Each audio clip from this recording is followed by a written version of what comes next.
on va revenir ici pour comprendre une dernière notion au niveau des vecteurs. Donc ici, par exemple, je vois mon signe, il a pu se déplacer selon ce vecteur ici. Donc il y a plein de signes qui se déplacent selon ce vecteur que je vais appeler petit u. C'est-à-dire c'est le vecteur qui part d'ici et qui monte vers là-bas. Ça, c'est mon vecteur u. Donc tous, il faut qu'on monte et qu'on se déplace de la gauche vers la droite. Et puis je pourrais avoir un autre type de vecteur qui serait le vecteur, par exemple, qui déplace ce signe-là en ce signe-là. Donc j'aurai un déplacement comme ceci. Ça, c'est mon vecteur que je vais appeler petit v. Alors, je vais numéroter les poissons, les oiseaux pour qu'on voit à peu près ce qu'il en est. Donc lui, je vais l'appeler 1, 2, 3, 4. Alors, maintenant, on aimerait enchaîner des vecteurs. C'est-à-dire que la question, ce serait savoir, on voudrait construire le vecteur u plus v. Quel vecteur va être identique en fait à ce vecteur u plus v? Qu'est-ce que ça veut dire de faire un tel déplacement? On va partir par exemple du poisson 4 et on aimerait lui appliquer le vecteur u plus v et savoir quelle serait l'image de l'oiseau 4. Qui est-il? Je vous laisse chercher, faites une pause sur la vidéo. Donc on regarde. 4 en fait, il va se déplacer déjà. On va prendre par exemple le bec. Pour trouver quelle est l'image de 4 par u, eh bien, je commence à faire u pour 4. C'est-à-dire que 4, il va se déplacer par u. Son image, ça va être l'oiseau 5. Et ensuite, comme on a dit qu'on voulait faire une somme, partant de 5, on va faire son image par v. Donc 5, il est ici. Je lui fais le vecteur v.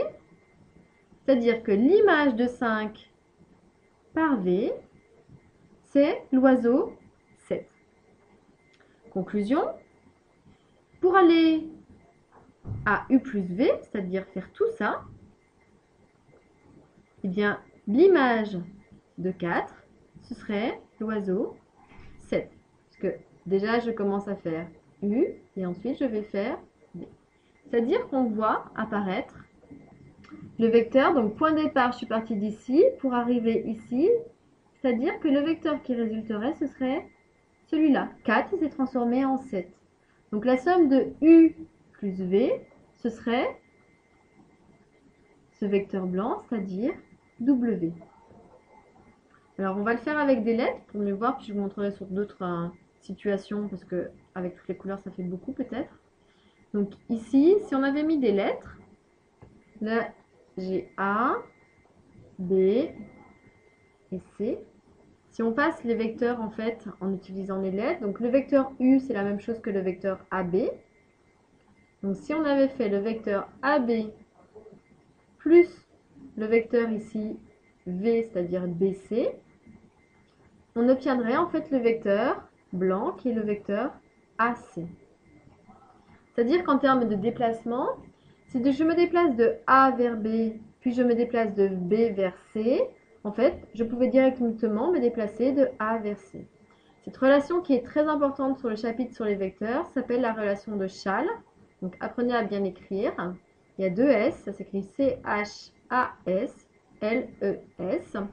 Donc il dit si je vais de Amiens à Besançon, puis de Besançon à Caen, ben, je pouvais tout de suite faire mon déplacement en allant de A à Caen, sans passer par Besançon. Ce qui est important, c'est qu'ici, les lettres, elles s'enchaînent. Donc vous voyez ici, les B, ils sont accolés. Si j'avais eu une somme, en fait, qui m'aurait dit A, B, par exemple, plus C, B, eh bien, je suis obligée de regarder sur le dessin. Je ne peux pas utiliser la relation de Chasles, puisqu'il y a un B ici, et puis un B là. Donc, je ne peux pas simplifier. Si je vais de Amiens à Besançon, et que je refais un trajet de Caen à Besançon, il faut que je regarde sur ma carte pour voir quel autre trajet j'aurais pu faire pour être optimal.